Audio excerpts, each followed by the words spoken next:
Bom dia a todos os presentes, mais uma vez, né? Meu nome é Tony Emerson Marim, eu sou discente no programa de pós-graduação em Engenharia Mecânica, sou orientado pelo professor Dr. Sérgio Henrique Evangelista, e o meu projeto ele faz parte, um pequeno recorte da minha dissertação de mestrado, que ainda está em andamento.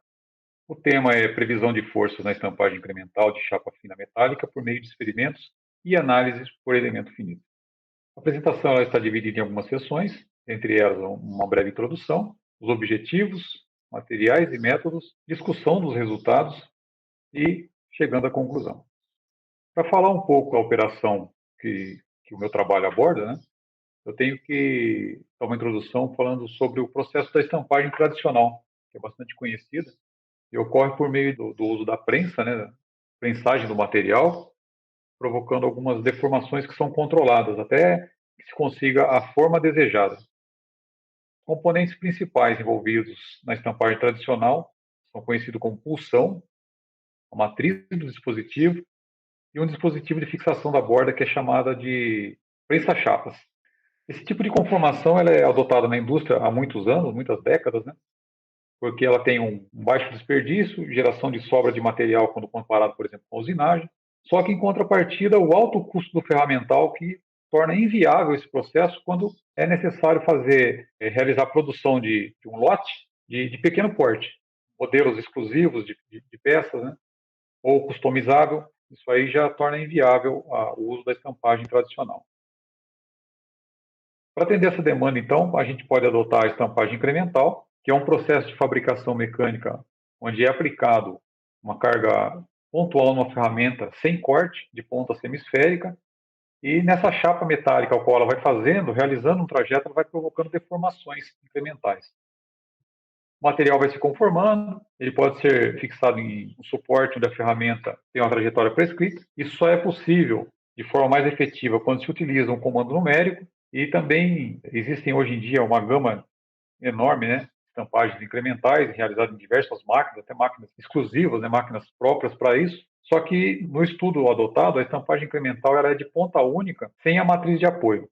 Algumas vantagens que a gente pode apontar na utilização da estampagem incremental. Tem máquinas específicas, como dito anteriormente, para a aplicação da estampagem incremental, mas é possível utilizar ela também em máquinas CNC, como o centro de usinagem, né, torno, CNC.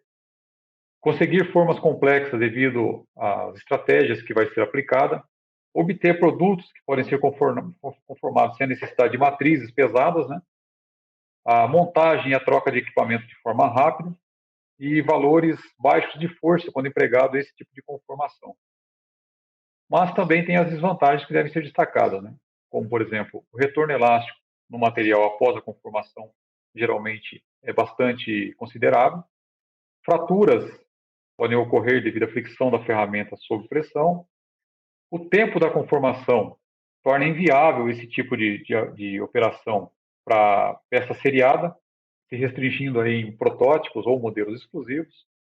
Cantos e bordas, são os cantos vivos, eles também favorecem a quebra, e algumas deformações na forma final em relação ao produto também ocorrem, é comum ocorrer durante a aplicação da estampagem incremental. Então, o objetivo é levantar todas as variáveis, conhecer um pouco mais sobre esse processo de estampagem incremental. Tivemos como objetivo desenvolver um modelo computacional para avaliar a influência das forças, uma das variáveis a se levar em consideração, utilizando a estratégia de ponta única da estampagem incremental e prever as ocorrências de deformação num alumínio específico de baixa espessura. Então, o alumínio escolhido foi o material de 4 décimos, né, o alumínio 2024. Para conseguir aí, ter um ponto de partida, foi realizado um teste de ensaio de tração nesse material. Foram realizados também a criação de uma matriz de aço carbono 1045, que tem base, suporte de fixação e 16 pontos de fixação por meio de parafuso. Foi construído ferramenta de ponta semisférica, sem corte, né, em VC 131, de 4 dimensões diferentes, mas para o experimento que foi realizado, foram utilizados somente a de raio de 3 e raio de 6 milímetros. As conformações foram realizadas numa máquina CNC, centro de usinagem do modelo D800 de comando FANUC, e a programação dos pontos foi realizada por meio do Octave, porque são muitos pontos para se constatar. Né? Foi utilizado aí uma velocidade constante de 1000 RPM e avanços também de 200 milímetros nos eixos X, Y e Z. Aqui alguns parâmetros de conformação que foram levados em considerações, né? O diâmetro da ferramenta, a espessura da chapa, o ângulo da parede, a rotação, o avanço, o passo e a temperatura durante as conformações. O modelo computacional ele foi criado no software Abacus e tanto a ferramenta quanto o dispositivo prensa-chapa seguiram um modelo em elemento rígido e não deformável. Então está aqui o elemento da chapa, ele é deformável, né? Tipo casca S4R, cônico de 4 nós, 6 graus de liberdade, integração reduzida, tamanho de malha 2, 3.600 elementos e coeficiente de atrito de 0,02. Então, nos experimentos realizados, e constatou-se trinca, né, durante a elaboração deles, né, foi a intenção de buscar, né, prever o que estava ocorrendo essas trincas. Então, uma das diversas variáveis apontadas é o uso da força, né. Como nós não tivemos a possibilidade de utilizar um dinamômetro, analisar essa força empregada no eixo Z, né, foi tomada, então, uma equação de autores que foram estudados, a fim de prever as forças empregadas, principalmente no eixo Z. Então, essa equação utilizada, ela levou em consideração algumas variáveis relacionadas ao material e ao diâmetro da ferramenta utilizado. E aqui, nessa tabela, é possível ver o valor comparativo das forças aplicadas no eixo Z. Lembrando que foi desprezado o valor da rotação, porque também em literaturas foram constatados que a redução de 5% da força final do eixo Z em comparação ao calculado, a gente vê então que é possível redução em todos os valores nas forças simuladas, com valores de erros abaixo de 30%.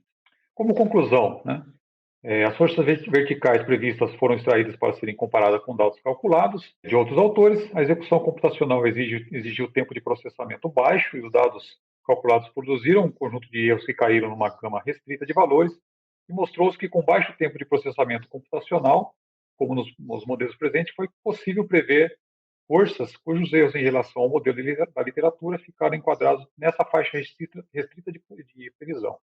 Isso aponta para a viabilidade técnica da previsão discutida às aplicações industriais com peças mais complexas.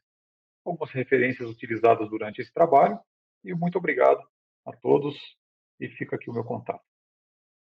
Muito obrigado, Tony. Parabéns pela apresentação, foi muito boa. Temos uma pergunta do professor Armando aqui no chat. Ele comentou: show, Tony. Com relação à trajetória da ferramenta, trata-se de uma interpolação linear entre os pontos gerados no Octave? A gente utilizou aqui, devido ao formato escolhido, né, o cônico truncado, né, em espiral, foram utilizados, assim, levando em consideração o ângulo que eu quero atingir, né, para respeitar o ângulo de parede, que é uma influência que pode me atrapalhar no momento de fazer a geração de pontos. E como eu conheci o Octave durante as atividades realizadas nas disciplinas da pós, houve esse acréscimo, né? Contemplou uma disciplina que foi realizada com o professor Bruce, inclusive. Mas sim, é uma interpolação linear entre os pontos gerados. Legal. Temos uma pergunta do professor Alexandre Malavolta. Ele comentou: parabéns, Tony. A geometria final prevista pelo modelo MEF teve boa correlação com o experimento? Muito obrigado, Malavolta. Olha, a geometria atingida, eu não consegui fazer uma medição fiel até o momento.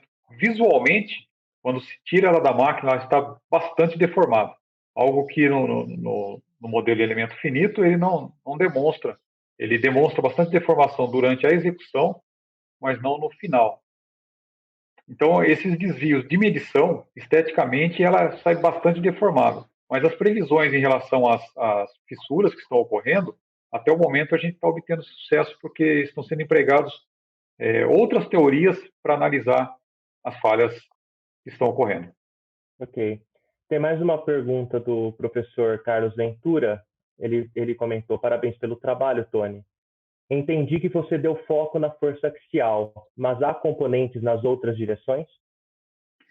Sim, no gráfico que foi demonstrado ali, é possível observar que também, mais abaixo, tem as forças em X e Z. mas exclusivamente para esse tipo de trabalho, a intenção era realmente trabalhar em cima da força X e Y, desculpa, em cima da força Z da máquina, né? Então, tentando buscar aí resultados por meio unicamente de cálculos, né? Porque eu gostaria mesmo era de fazer o experimento com um equipamento que extraísse essas forças, mas até o momento não foi possível. Ok. Tá? Bom, muito obrigado, Tony. Excelente apresentação, bom Eu que trabalho, agradeço. sucesso aí. Muito obrigado. Obrigado.